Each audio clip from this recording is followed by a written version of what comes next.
good morning. Ayun, maingay ng motor. So yun, magandang morning again. At meron tayong may nag-message sa akin para magkaroon ng eyeball, no? EV sa Okugay. Okugay ba tawag doon? Okugay Yakiniku Molino 4 sa Cavite. Dinner po yan, guys. Sa mga dadalo, ayun. Ako, check ko pa sa linggo sa linggo, guys. So, check ko kung makakapunta ko dahil alam niyo naman po yung ating battery ay hanggang ilang kilometro, no. Lahat ng lakad natin kasi kalkulado, no.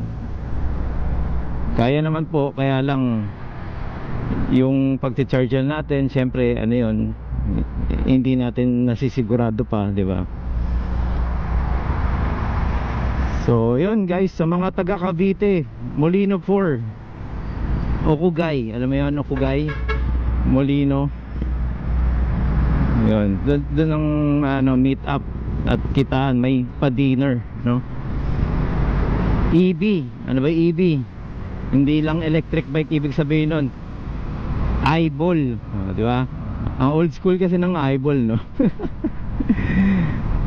Ayun, so ang haba pala, kaya pala hinarangan. So ano to, joint venture. Ito ginagawa na Yan po yung ginagawa nila, yung ilalim ng tren, no? Ilalim yung tren. So pag yan natapos, ayan, dapat pakonti na yung mga sasakyan sa kalsada. Mas masarap mag-commute. Yung transportation marami ng pwedeng sakyan. Kaya talagang lahat ng negosyo walang permanenteng malakas ang kita, no. Meralco lang, walang kalaban. Actually kalaban na nila yung solar, no. So kahit pa paano, pero gayon pa man malakas pa rin sila dahil sila talaga walang pinaka major na competitor. So again guys, eyeball sa Sunday, dinner yan. So hindi ko lang sure pero baka sponsored ng yan, ng isang electric bike company. Hindi ko pa ma-mention kasi hindi pa tayo sure.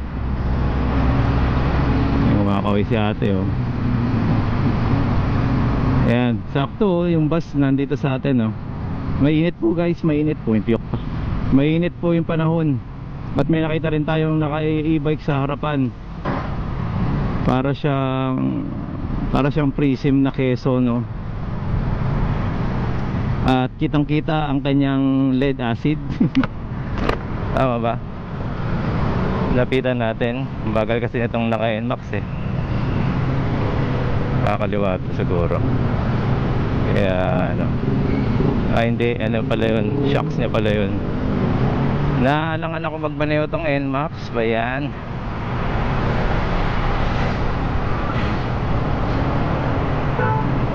Ayan, overtaken ka na, Ito, ayan, tingnan natin. Super electric, share the road. Drum brake yung likod niya, pero ang cute, no. Yan lang po ang alangan ko sa mga digis na e-bike. Ang liit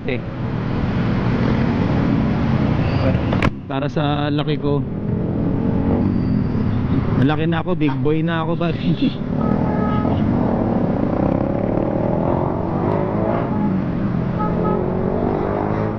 Ayan, shoutout sa'yo. May pangalang na naka-jersey, no.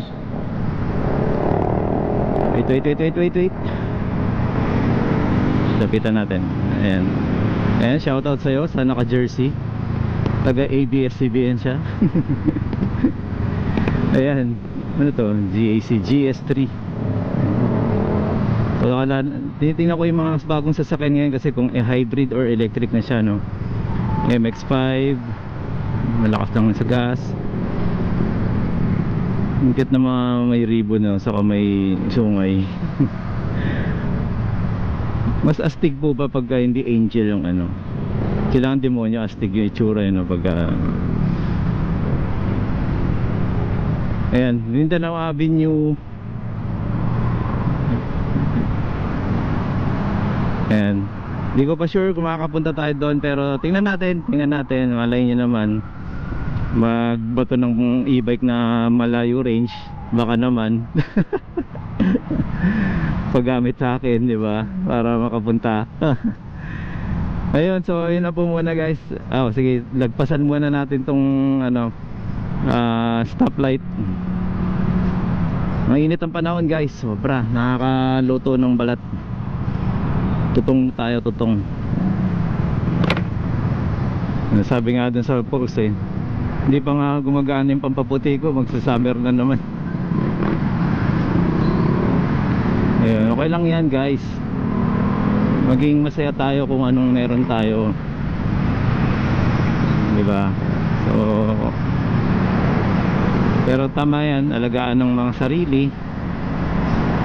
At laging mag-ingat sa pag-i-bike, sa pagmamaneho sa kalsada. Ang daming motor lahat sila ditambucho. Samantalang tayo tahimik lang. May katabi tayo guys tabing tabi guys. Masyadong kampante na stable ng kanyang manibela Ay nako, talaga naman mga tao. Sabi sa inyo, mag-iingat kayo guys, kasi yung iba, ikaw nag-iingat ka, kaya tinan mo naman yung mga kasabay mo, lintik kala mo lagi nakikipag-unahan na sino winner.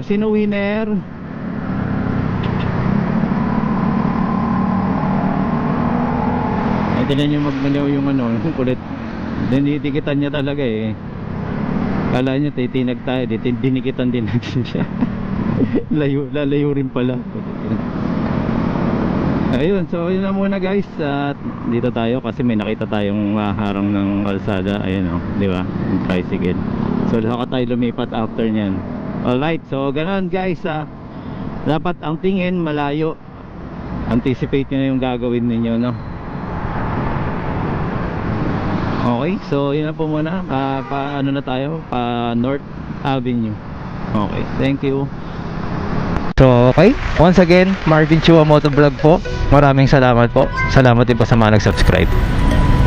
Okay, bulol pa